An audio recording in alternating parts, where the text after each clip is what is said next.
Dr. Jilani, thank you so much. We just heard you say no death with dignity. What had you seen that made you say that? In my first 3 hours of working at Al-Aqsa Hospital, I treated a 1-year-old boy with a bloody diaper, and his right arm and right leg had been blown off. There was no leg below the diaper. He was bleeding into his chest. I treated him on the ground because there were no stretchers and no beds available.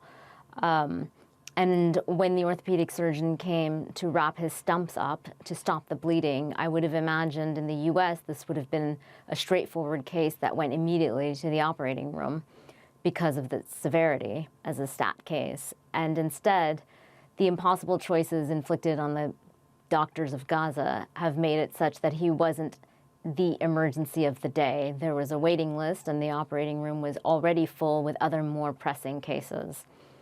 And so I asked myself, what's more pressing than a 1-year-old without an arm, a leg, and who's bleeding into his chest and choking on his blood? And that will tell you a little bit about the scale of devastation that the people of Gaza are suffering. You're a pediatrician. What does it say that your expertise is needed at this moment in Gaza? I've worked in war zones for several years, if not decades, and I shouldn't be useful in a war zone because I would expect that the injured and war wounded would be young men. Instead, I'm disturbed to tell you that I was extremely useful in Gaza. At one point, we were resuscitating 5 patients from the brink of death in the code room, and 4 of them were children under the age of 15. That shouldn't be the case in the war. I shouldn't be useful as a pediatrician. What moment, which patient will you most remember? There was an 11-year-old child who was brought in, and she was burnt so much that her face was charred and black.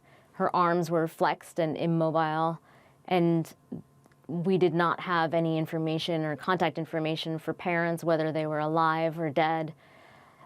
The emergency room was permeated with the smell of burnt flesh.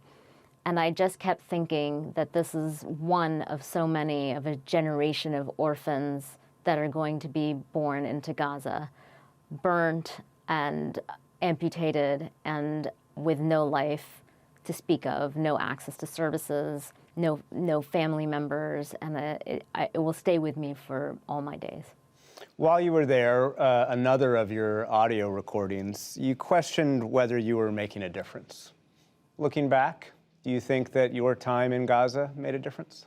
I do. I do think we were there to support the healthcare staff who's on the brink of collapse. The doctors were showing up, having been forcibly evacuated already, not once, not twice, but somewhere 4 to 5 times. So they're scavenging for food and water and shelter for their families and showing up the next day in scrubs and with a stethoscope in hand and valiantly, bravely seeing patients. And one day there was a gentleman quietly sobbing in the doctor's area, and we asked what had happened. He pronounced a colleague dead overnight. And I said, should we leave? And he said, no, please stay and just see the patients today. I can't face them. And so I do think that us being there shows a solidarity and a support of the Palestinian staff, and they need a break, which we need a sustained ceasefire for this to be able to occur, for services to be able to be provided to people. We also saw many, many patients to try and empty the emergency room. The emergency rooms and hospitals have become de facto shelters, so try to continue to increase patient flow. And at the end of the day, it's the intangible. It's holding hands with a dying patient. It's holding the mother whose legs give out when you tell her that she has to bury her child. That's what we're there for, to serve people that are suffering. You're back in the U.S., you're in New York. What do you want world leaders to know, whether in New York or Washington, D.C.? World leaders need to acknowledge the scale, magnitude, and severity of the human suffering that is happening on the ground. We cannot look away anymore, and there needs to be a sustained ceasefire in order for us to be able to provide basic human services and dignity to the people of Gaza. And they have a voice, and they have power to make that happen. Israel says Hamas uses hospitals as cover for tunnels. Did you see any evidence of any kind of militant activity in or around the hospital?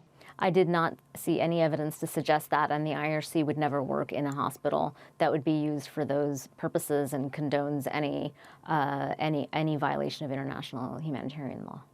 What do you say to the Gazan doctors you worked with, who you mentioned before, who of course are not able to leave Gaza? My heart and my spirit remain with you, and I am doing everything I can to support your dignity and humanity, which we sadly have seemed to lost somewhere along the way.